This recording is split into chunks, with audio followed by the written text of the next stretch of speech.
Use the answer. Okay.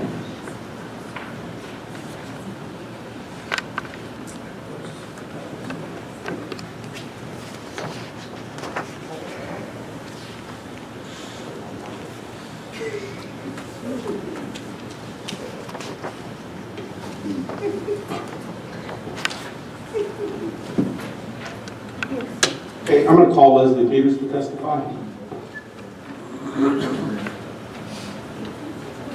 I'll yell. I can talk loud. I know you can. I'll yell.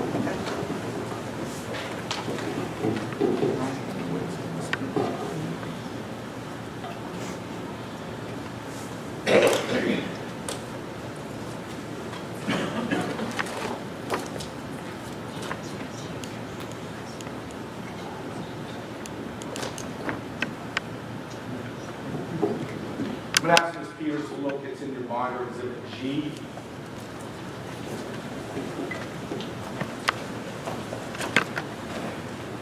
It's a letter written to Mr. Bosley dated June 8th, 2016 by Ms. Peters on behalf of many property owners, including South Point Golf Club, Inc.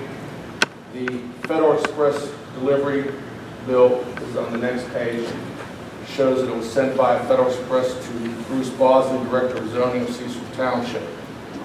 In that letter, Ms. Peters says, pursuant to Section 109 of the MPC, following property owners, she lists them all, including South Point Golf Club, Inc., request email notification from Cecil Township and any public hearings scheduled by the Cecil Township Board of Supervisors which may affect the properties owned by the named entities. Ms. Peters, did you send that letter to Mr. Bosley? Yes, I did. Did you ever receive, either by email or regular mail, any notification about tonight's public hearing? I did not.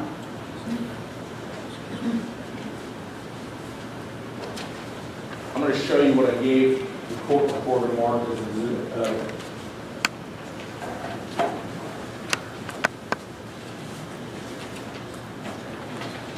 I just want you to authenticate this document. Did you print this off today? This is what I talked about earlier, showing the lack of a publication on July 4th, contrary to what tonight's public hearing notice says.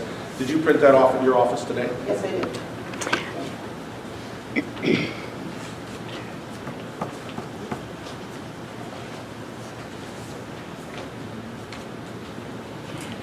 Please speak into the mic. Ms. Peters, you're general counsel for Horizon Properties, Yes, I am. and Horizon Properties The microphone. has ownership that is affiliated with Southwood Golf Club. Both and the of you, other please entities. speak into the microphone.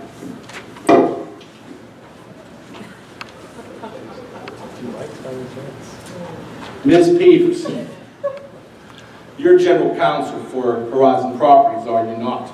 Yes, I am. And that entity shares common ownership with South Point Golf Club, Inc. and all of the other real estate entities mentioned in your letter, does it not? That is correct. And you're authorized here to speak as a representative on behalf of all those entities, are you not? Yes, I am. Thank you. I would submit that under I would submit to this board that under Section 609 of the MPC, because no response was sent to Ms. Peters, as statutorily required under Section 109 about tonight's public hearing, under Section 609, this board does not have the power to vote on this newly proposed ordinance.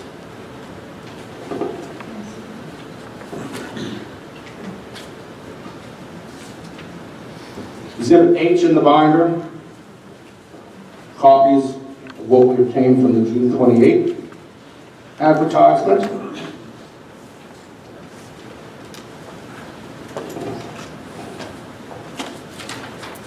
And the July 2 advertisement that I talked about earlier. Exhibit I is a copy of the text of the proposed amendment for tonight, from which I asked several questions about the May 2 decision, I would have the same question for the board for tonight's proposed ordinance.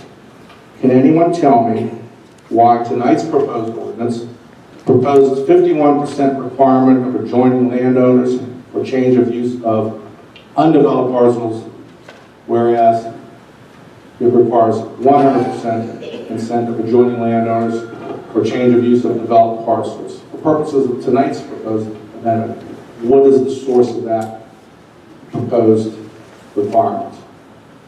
Again, Mr. Blumen, it's the same answer. Well, I was asking about May 2 earlier. I thought, given the fact this board has reconsidered its May 2 decision, has found it deficient, and thus your need to have this matter brought to the board again, that possibly you have given it more consideration. That is possible. And did you? Again, you're here to give testimony. Let You me can ask ask you. questions whenever you Maybe I should say this later. Is it the intention that the board will talk later about the reasoning behind this amendment? Because I can hold these questions if that's what the board intends to do. I think you're misinformed about the purpose tonight. It is a hearing on the amended changes. If you want to make some specific issues with it, you have a conditional use hearing coming up, don't you, on August 1st? That has nothing to do with what this proposed amendment is for tonight, so it does not. That's the point. You're bringing up things that maybe should be brought up on August 1st. I'm bringing exactly what should be brought up tonight about this amendment. I'm asking about the 51 to 100% requirement. Are we going to hear anything about that tonight? Not from the board. We'll hear from you on it if that's your opinion that it's not a good idea. You're welcome to put that on the record. Good idea. It's illegal. I'm going to ask Mike Swisher to come up next.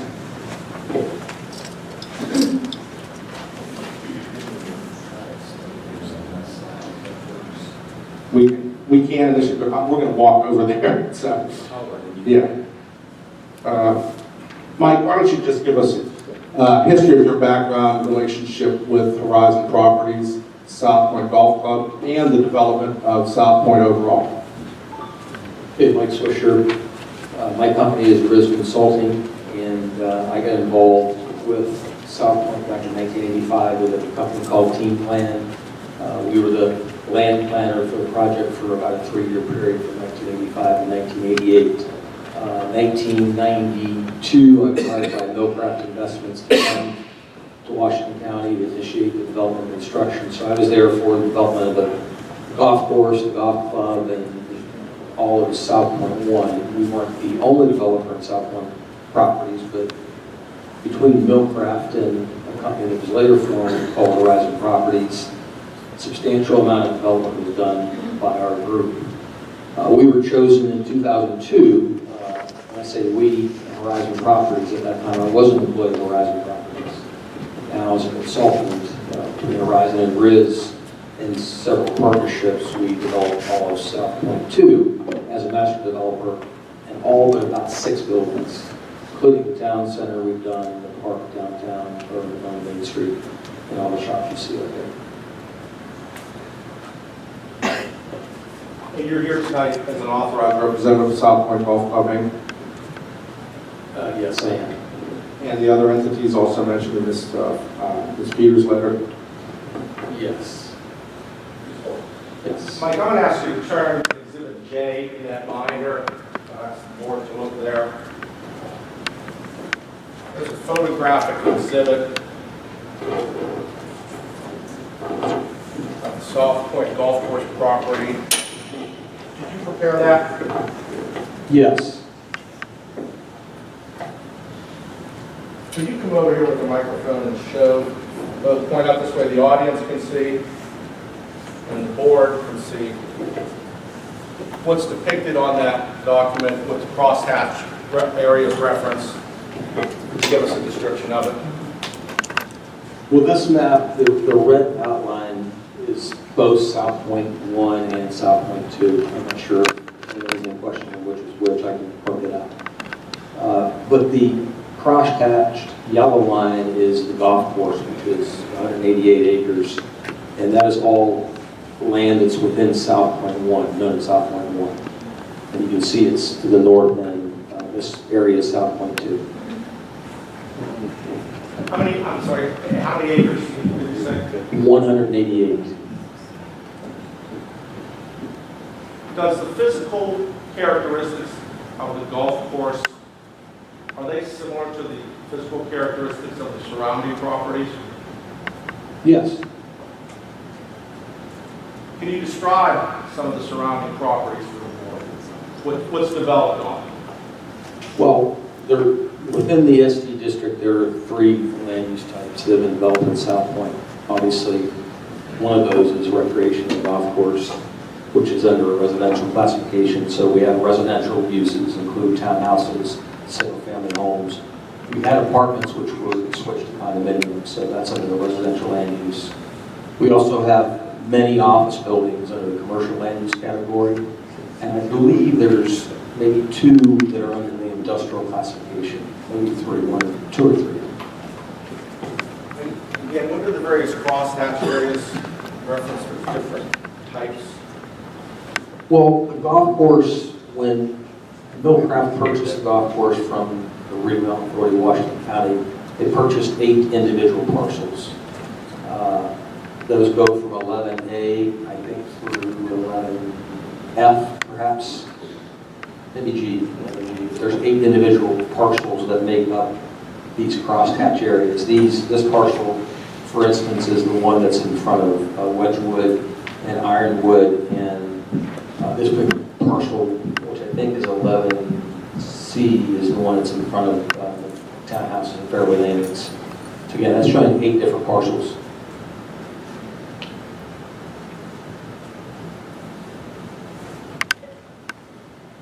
Can you tell me how many residential parcels there are surrounding the golf course? Well, there's 162 total parcels, all but 18 of those are residential. So there's, which one? No. 18 of those 162 are commercial. The remainder are single family, whether that's a combination of townhouses. I believe there's 38 townhouses. I think there's 56 condominiums and 50 single family residents. And the other 18 you say are commercial. What type of commercial? Mostly office buildings. For instance, the Union Building is a commercial office building. The building known as Adelphia, our office building at 375 South Point Boulevard. Majority of those are office buildings. Millcraft has a couple buildings that are on the golf course in this area, in the north end of the project. Millcraft has 2 buildings, Plaza 1 and Plaza 2, that are on the golf course. And Solutions Consulting, right here is the golf club, so mostly office buildings. And what about the Isoplex? Where's that? The Isoplex is at the south end, which is right here. And this was one of the industrial land uses where that building was built. Just for the record, could you describe what the Isoplex is? The Isoplex was developed in the mid-90s as a training facility for the Pittsburgh Penguins, and then they were going to put a second sheet of ice in, which they didn't do, so it serves as a recreation element for the community. With regard to the golf course and the surrounding properties, if the golf course were to ever be changed in use or any portion of it, are there infrastructure roads available to accommodate that development? Your experience as a developer. Yes. Are there public utilities that would be available to accommodate that type of development? Yes.